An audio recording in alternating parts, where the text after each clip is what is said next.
where I speak all over the world, and this one is really cool because I think this is the first time I've ever spoken to an audience where probably over 90% of you guys use what I've created on a regular basis. Any Harrow users in the audience? So that's the science return of those is pretty cool.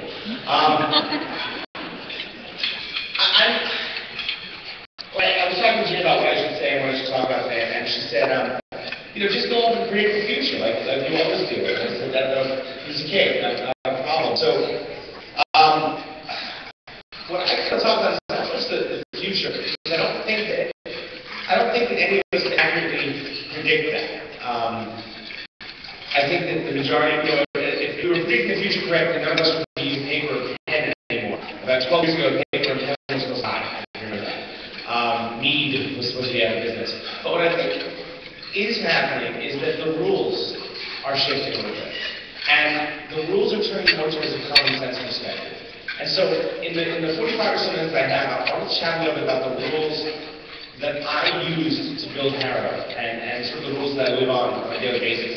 For those who don't know my background, I'll give 30 seconds to see who the heck I am and why you listen to me. I was actually in grad school in Santa Barbara, California in the mid-90s. I was studying fashion and portrait photography because it was a spectacular way to meet women. And, no, it really was. I was on a beach in Santa Barbara with a camera and two men. With 18 credits to go, I lost my connection with them. The government sent my parents a letter, sent me a letter saying, your parents make too much money, we're taking away your financial aid. And I sent the government back a letter saying, my parents do make too much money. They keep it. And the government didn't buy that. That was my first experience with big companies that sort of didn't have much to do. I moved back to New York. I was hanging out in my parents' basement at the time, at a house in Staten Island. And I was hanging out to something. Actually, to explain this, I have to ask, is there anyone in here under 30? Okay. I'll have to explain to you. I was hanging out to something called the Melrose Place TV Gossip Chat Room. And essentially, imagine twittering about Gossip Girl, but you had to do it on a computer, and the computer was connected to a box that was connected to your phone that was connected to the wall. Because in the 90s, phones were actually connected to walls via cord. And so I was hanging out in this chat room, and someone said, hey, my company's trying to build a newsroom, and you have a journalism degree, why don't you submit your resume? And I said, sure, I have absolutely no experience. I've never worked for anyone before. I went down, they'll hire me in a heartbeat. And 2 weeks later, I was being moved down to Virginia as one of the founding editors of AOL News. And I helped launch the newsroom at Marathon Live. Less than a year and a half, 2 years after getting out of Boston University with a journalism degree. And a journalism professor who said I'd never do anything with it, I should become an accountant. And I was working in the largest digital newsroom in the world. And it was a pretty amazing time. We spent 3 years, 2.5 years, making the rules I was going to walk. There was a movie called Better Off Dead. Remember that came out in the 80s? $2. And there was a scene where John Cusack's at the top of the hill, learning to ski, and his friend, a stoner, says, skiing is really easy. Just go that way really fast. If something gets in your way, just turn. And that's what we were doing today. We were making up these rules as we went along. If something worked, we did it again. If something didn't work, we didn't do it again. And that's where we are today. That's where all of us are, from a writer's side, from a journalistic side, from a social media side. We have no freaking clue as to what works until we try it. Because a lot of the territory we're charting has never been charted before. So we get out there and we try something. And if it works, we act totally cool, we don't pop our collar, like I do that. If it doesn't work, we don't care, we're just going to go away in 15 seconds. And we'll try that with something else tomorrow.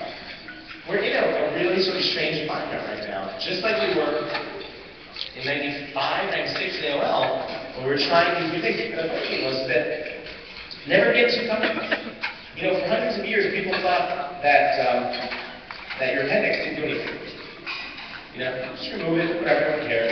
And then one day they discovered that actually it makes it restarts your digestion system. It just has problems, it actually restarts it, reboots it. And some research from Duke University through the entire medical world over here by saying, you know what, it actually does do something. And so maybe you get that everything is normal can change. Anyone remember being on AOL in 1995? 1994? It was the internet.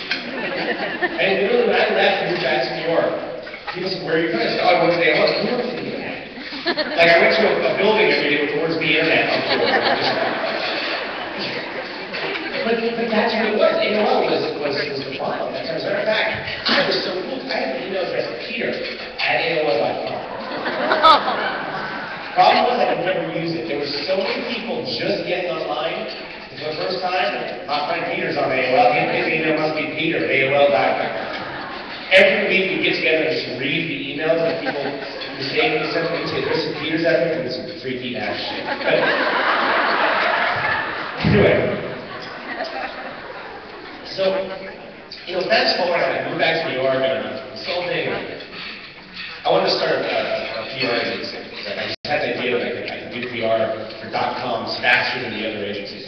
And it was summer of '98, and I had no money.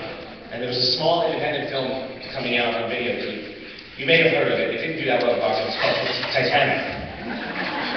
And everywhere you look, you saw signs that said, buy Titanic on video, buy Titanic on video, buy Titanic on video. And I figured there had to be someone else that hated that movie as much as I did. And so I went to try and make some money to start my company. I took my rent money, and I had 500 t-shirts for that. The t-shirts read simply, it sank. Get over it.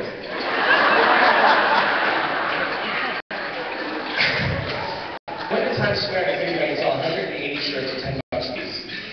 I'd rate it. Anything more than that would be profit. Anything less than that, I was moving back to my parents' basement. I figured it took a week to sell 180 shirts. I went to Times Square on Friday night, and I sold 500 shirts in 6 hours. I came home, rolled through $5,000 in the air, rolled back in the machine. Never get that image out of your head. I called a reporter at USA Today. It was my first documented experience of helping a reporter out. I called a reporter and said, hey, I just did something really funny. And USA Today is funny because they hate Saturdays. Saturdays they have to produce Monday's paper. And they have to produce it on Saturday, which is kind of tough on Sundays because it hasn't happened yet. So they're always looking for filler on a Saturday. So I called this reporter yesterday. I said something really funny. I told her the story about the t-shirts. So they thought they didn't get it. She said, oh my God, this is hysterical. Are you selling the shirts online now? And I went, of course I am. You duh. Built the worst website known to man. There was no cafe press, there was no blog press, there was no WordPress. It was buy shirt, click here. You click to send me an email that you wanted a shirt. I'd send you an email with my mailing address. You'd never get checked. It was the Goldberg for Children's House. That's what I built. And the reporter said, that's a very funny story. We'll see what we can do. It was Saturday around 12 p.m. I said, okay, great. And I immediately forgot about it.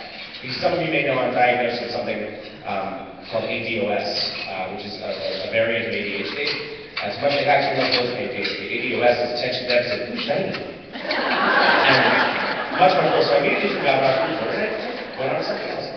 Monday morning comes. Online events at 5:30 in the morning. And it's the hosting provider of my website. I said, Mr. Shankman, we started calling you so early. You started advertising or something? I said, no, it's 5:30 in the morning. He said, sir, normally you get about 100 visitors a day to your website. Most of them are you. You've had over 37,000 unique visitors in the past 2 hours. You crashed our first, second, and third primary servers. You're about to take down our fourth, fifth, and sixth, so we only have 7. Sort of broken the front page of life section of USA Today. I had no idea. I hung up the phone. Clueless. It rang immediately again. I still have no idea what's going on. Hello? Peter, hey, this is Gary Galabate. I'm Howard Stern's producer. You got 5 seconds to talk to Howard about your t-shirt? We hated that for you movie. Sure. Long story short, about 250 media outlets covered the anti-Titanic t-shirt in just under 2 months, and I sold more than 10,000 shirts on the web at $15 a piece. We were about 100 grand starting my first company.